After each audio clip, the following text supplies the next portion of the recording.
Hello, and welcome to Living with the Program. Living with the program is really quite something. It is one of the most extraordinary things about the information that we call the human design system, that it really allows us to see the way in which humanity as a whole, those people that are all around you in your life, the way in which those beings are truly programmed, that their personality, consciousness is being programmed.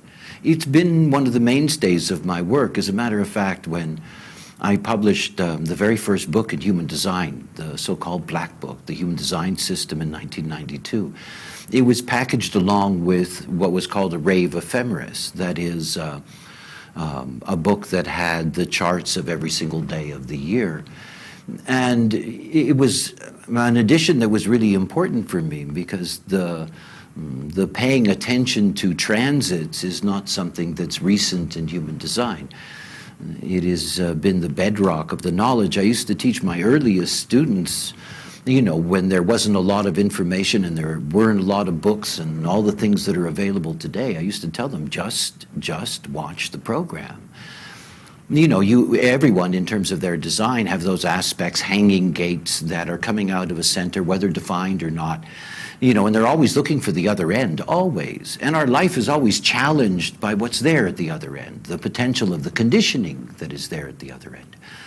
One of the ways in which you can discover what that means for you is by simply watching the transiting program. The moon, for example. The moon is the fastest of all of the objects that imprint us in terms of its movement around the wheel. And when you're watching the moon go around the wheel within basically a month, you're able to see the impact of the moon in every single one of the gates that are there in the wheel, and obviously gates that are going to impact you directly.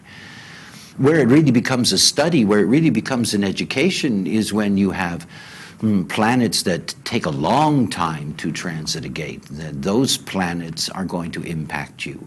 Neptune or Pluto, as an example, that can be in gates for years.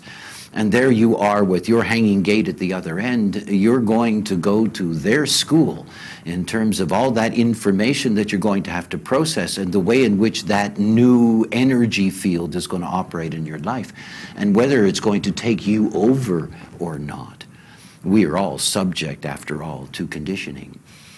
I've been offering neutrino forecasts in one way or another ever since I began my career. And it is something that recently I have been doing on a daily basis in Facebook to give people an idea of the major themes that are impacting us each day. But as I said, the program itself is the deepest education you can have, your own after all, not being influenced by someone else's perspective, but simply your experience with the planets impacting you. It's also something else, it's something rather mystical. The ancients, after all, referred to the planets as gods. It is really interesting to have contact with the Godhead within you, that is really to meet the planets within you, rather than thinking of planets as an abstract. You will discover that that hanging gate that you have, when it's Mercury at the other end or Saturn at the other end, is going to make a difference because there is another flavor that is being added, another framework in which the energy is operating. Following the program is truly an education. So in this series, I hope to give you different ways in which you can take advantage of the knowledge of the program and apply it to your life. And it's not, this is something that's important to grasp. It's not simply about you. Obviously that is always important to understand the conditioning elements in your life. But it's really about understanding the world around you. One of the things that I enjoy about knowledge is that out of good mechanics, as an example, you can develop techniques. These techniques can be, they can be life-transforming in that sense, like strategy and authority as a technique that arises out of the mechanics itself. It is very important to realize something. What goes on in your life is about your strategy and authority. It's not about the program. It doesn't matter what's there in the program if you are operating correctly. It doesn't matter whether you accept the theme of a connection for the moment or not, because it is entirely up to your strategy and authority. Those things that are listed on a daily basis that seem to be negatives, they can be embraced. It's not like they have to be avoided. They can be embraced if it's correct to be embraced. When you're thinking about this information in relationship to yourself, it is simply about education. Because in terms of your decision-making process, it has no impact if you're operating correctly. But it makes an enormous difference on what life is about. That is, how are you going to connect to the other? What is the conditioning field around you? What is the not-self world that you live in? What are they rising and falling on each day in that program? Because they are in the thrall of the program, and they will do the program's bidding. It's a good thing to know, to be aware, to be prepared. This series begins with the lines of the day. And the lines of the day are something that are very straightforward and very simple, but it really makes a difference in terms of the way in which you look at the world around you and how you can take advantage of that through awareness. Let's take the example of a first line day. When I say a first line day, I'm referring to the personality Sun-Earth. That is the position of the Sun and the Earth on that day. If the Sun, Earth are in the first line, and they're going to be in that first line for approximately the entire day, this is going to be the thematic of the day. Now, of course, it doesn't run the way clock does.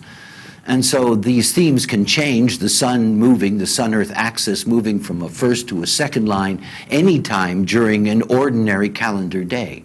Yet these themes of the day are very important to follow because they have a direct impact on the world around you. First line theme is fear. It's fear. And it's fear that needs to be investigated, which is why the first line profile is the investigator. You know, a first line day is a day to study, not a day to act. A first line day is a day to look into things, not a day to jump. And a first line day is a good day to deal with those things that you don't understand, can't make sense of, or don't know. Because that's what a first line day is all about. And if it's a first line day and you're out there trying to make things happen, you will see that you're not getting a lot of receptivity because the world around you is being influenced by those fears and the need to investigate and dig into things. A second line day is very different. A second line day, everybody is waiting for something. Everybody. Everybody is waiting for something to happen. Everybody is waiting for the call because that's what the second line is all about. And it's the kind of day in which people are really stuck in their own trip and don't really make contact with the world around them, hidden away, the hermits. You know, if you want to have a really great party, don't do it on a second line night because nobody's going to want to come, not really.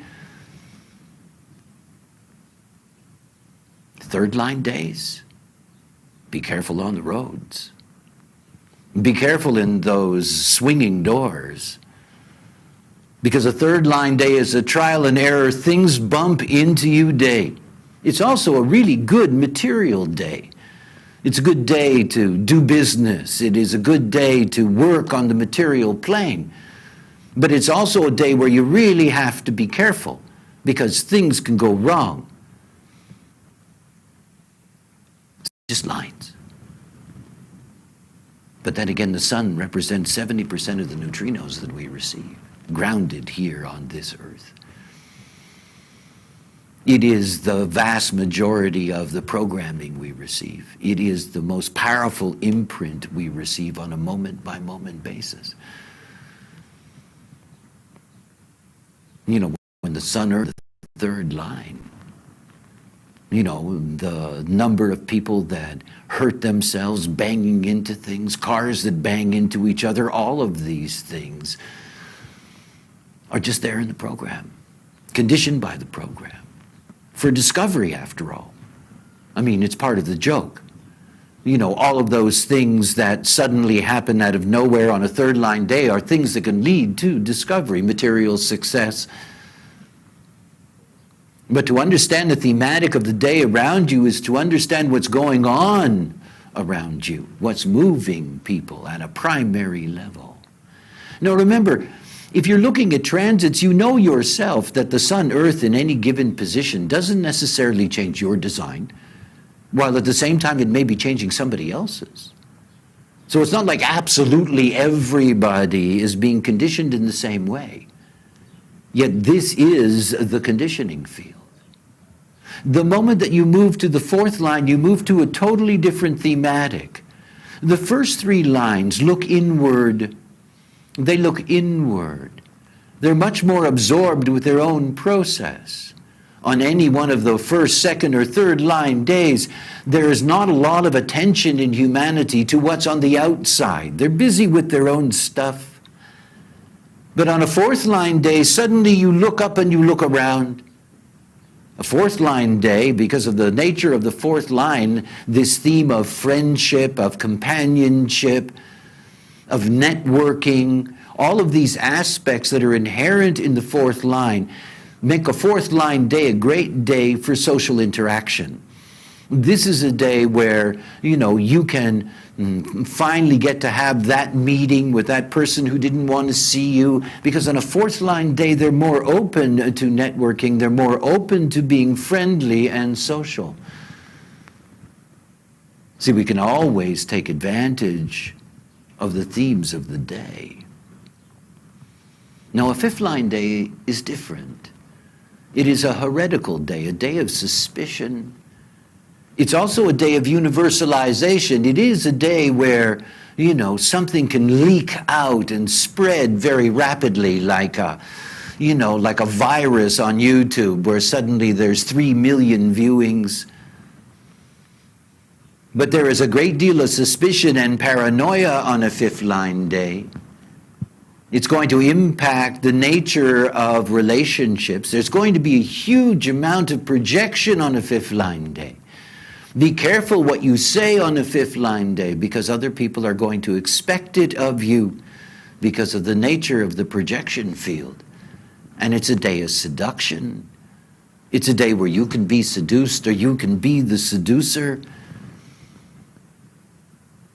And you see, we go through this cycle in the rave week, that is the 6 lines that the sun moves through. We go through these themes over and over and over again. And like all themes that are repetitive, we begin to get dulled to them and stop seeing them. Well, it's time to see them. You can watch that so easily. All you need to do is look at the just now of the program, that is the Maya mechanics. And you can see the position of the sun, earth, and you can see the lines that they're in. That line is going to be the dominant theme in the not-self that day. All those other things that I write about, these are nuances that are going to arise out of those general themes, because they are the general theme of the day. And of course, it closes with the 6th line theme. And in the earliest days of radio on the website, I used to always talk about the lines of the day and how important it was on a 6 line day not to get stuck with your head in the clouds, because you'll end up having something bang into your kneecaps. It's something about a 6 line day where there is a real lack of focus of what's going on around you. And just like the 3rd line day, inherent in that are certain dangers. Not seeing that there was a car coming, not seeing that there was a bill coming, not seeing, that there was this or that coming is very much part of, what it is to be 6 line. These themes, the lines of the day, don't believe me. Check it out. It's an incredible thing to watch. And when you begin to see it day after day in the world around you, you can begin to grasp in a very profound way what it means to separate yourself from the program and to live your potential on this plane.